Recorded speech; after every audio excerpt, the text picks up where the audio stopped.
Hello dear students, my name is Shreya Agarwal and today in this video we are going to continue with the chapter of class 10 CBSE NCERT chapter 4 Carbon and its compound.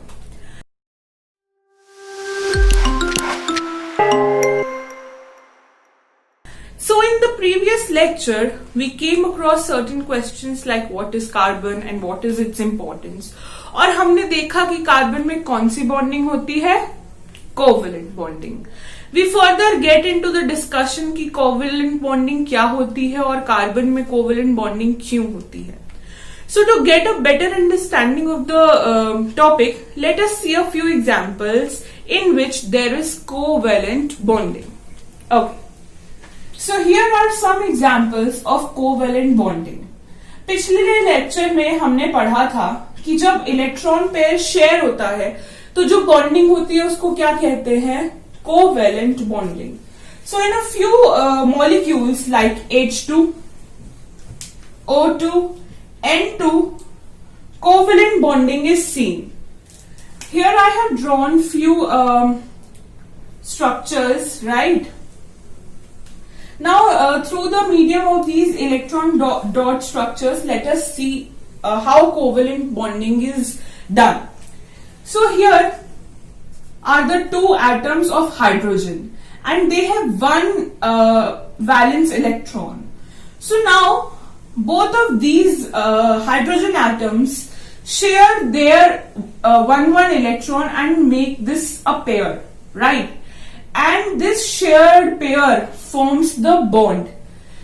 One pair of electrons constitute a single covalent bond और जिसको हम H single bond H की तरह भी लिखते हैं. तो हमने क्या देखा कि जब एक एक इलेक्ट्रॉन था और इलेक्ट्रॉन की शेयरिंग हुई तो कैसा बॉन्ड बना, सिंगल कोवेलेंट बॉन्ड. ठीक है, इससे hydrogen is able to achieve its noble gas configuration, right. Now let us see the example of oxygen. Oxygen के वैलेंस इलेक्ट्रॉन्स कितने होते हैं, 6, राइट. हम इलेक्ट्रॉन डॉट स्ट्रक्चर में सिर्फ वैलेंस इलेक्ट्रॉन्स ड्रॉ करते हैं. तो यहां पे कितने डॉट्स हैं, 6. यहां पे कितने डॉट्स हैं, 6, right. So oxygen shares one pair of electron. Each oxygen shares one pair of electrons. So together they share 4 electrons, yani 2 pairs of electrons. And there are 2 pairs of electrons, the bond formed is double bond. और हम इसको कैसे लिखते हैं, O double bond O. Okay. Now nitrogen has 5 valence electrons and it shares 3 electrons with another nitrogen atom. ठीक है, तो 3 ये एटम शेयर करेगा, 3 ये एटम शेयर करेगा. Together they will share 6 electrons, यानी 3 pairs of electron. And 3 pairs of electron constitute to triple covalent bond, और जिसको हम कैसे रिप्रेजेंट करते हैं, N ट्रिपल बॉन्ड N. ठीक है, तो जरूरी नहीं है कि एक एटम एक ही इलेक्ट्रॉन शेयर करे. Depending upon the number of electrons shared the bond is formed. It may be saturated और unsaturated. We will see what I mean by this. Fourth example हमने मीथेन का लिया है, विच इज CH4. ये example हमने carbon compounds को थोड़ा सा और अच्छे से समझने के लिए लिया है. पहले थोड़ा सा मीथेन के बारे में जान लेते हैं. What is methane. So methane अगर आपने सुना होगा, it is used as fuel and it is the very basic carbon compound. Okay, and it is one of the major components of CNG and biofuel gas. Okay. Now let us see the electron dot structure of methane. हमें पता ये जो cross है, they depicts the valence electrons of carbon and this blue dot represent the valence electrons of hydrogen. हमने देखा hydrogen में कितने valence electron है, 1, और कार्बन में कितने हैं, 4. तो कार्बन ने अपना एक इलेक्ट्रॉन एक हाइड्रोजन के साथ शेयर किया और उसी हाइड्रोजन ने अपना इलेक्ट्रॉन कार्बन के साथ शेयर किया.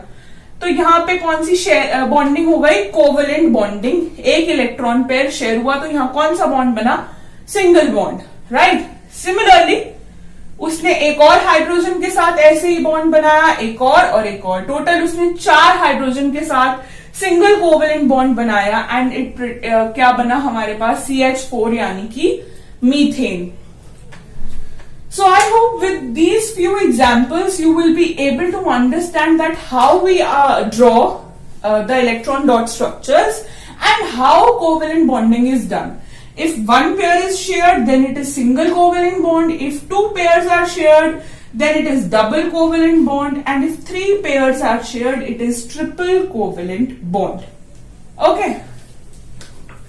So now moving further, on the next very important part of this chapter, that is versatile nature of carbon. हमने अब तक जितना इस चैप्टर में पढ़ा, हमें इतना समझ में आया कि कार्बन बहुत ज्यादा अवेलेबल है and it forms a lot of compounds. There is one line in our NCERT books where it is written that if we combine the total number of carbon compounds that scientists have discovered, the number will rise in millions and we are still counting. तो ऐसा क्या है खास carbon के बारे में कि वो इतने सारे कंपाउंड्स बना पाता है और इतनी ज्यादा अबंडेंस में है? तो 2 मेन रीजंस हैं इसके. First is catenation and second we will see further. So first of all let's talk about catenation. Catenation क्या होता है? अगर हम शॉर्ट में अपनी रिमेम्बरेंस के लिए याद रखना चाहें तो catenation is the self linking ability, खुद से लिंक करने की ability. Carbon has the ability to form bonds with other carbon atoms, ठीक है, या other atoms of C. This property is called catenation. यानी कि कार्बन खुद के साथ कंबाइन कर सकता है. कार्बन सी दिस सी ऐसे लॉन्ग चेन्स फॉर्म कर सकता है और बहुत लंबी चेन्स या रिंग्स या ब्रांच्ड चेन्स फॉर्म कर सकता है. इसलिए कार्बन कौन सी प्रॉपर्टी शो करता है, कैटिनेशन. ठीक है, इस प्रॉपर्टी को खुद से लिंक करने की प्रॉपर्टी को क्या बोलते हैं, कैटिनेशन. और कार्बन कैटिनेशन शो करता है और बहुत large number of chains form करता है. ये कार्बन की चेन्स बहुत आगे एन नंबर ऑफ कार्बन तक जा सकती है. I hope it is clear to you all. Now it can form single, double और ट्रिपल बॉन्ड्स. इन कार्बन के बीच में डबल बॉन्ड भी हो सकता था और कहीं पे ट्रिपल बॉन्ड भी हो सकता था. ठीक है, तो कार्बन सिंगल, डबल और ट्रिपल तीनों तरह के बॉन्ड्स फॉर्म कर सकता है अपने खुद के साथ भी. जो सिंगल बॉन्ड होता है, जिस कंपाउंड में सिंगल बॉन्ड होता है उसको बोलते हैं सैचुरेटेड. जिसमें डबल या ट्रिपल बॉन्ड्स होते हैं उनको बोलते हैं unsaturated. I hope this is clear to you all. Moving on to the next point. Carbon shows catenation due to its small size and forms strong and stable bond. So this point is very important. आप पूछ सकते हैं या आपके मन में ये सवाल आ सकता है कि ठीक है, कार्बन कैटिनेशन शो कर रहा है, पर क्यों शो कर रहा है कार्बन कैटिनेशन और एटम्स क्यों नहीं शो करते हैं?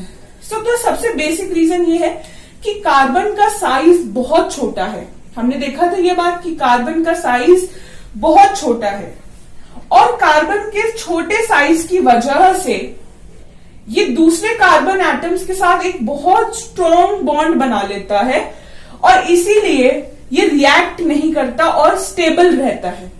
और क्योंकि ये स्टेबल है तो ये और कार्बन्स के साथ लिंक कर सकता है. ठीक है, तो कैटिनेशन क्यों हो पाती है? Because the size of carbon is very small. I hope this is clear to all of you, right? Now, this is a note which you should know. Silicon also shows catenation, but only up to 7 to 8 atoms. क्यों?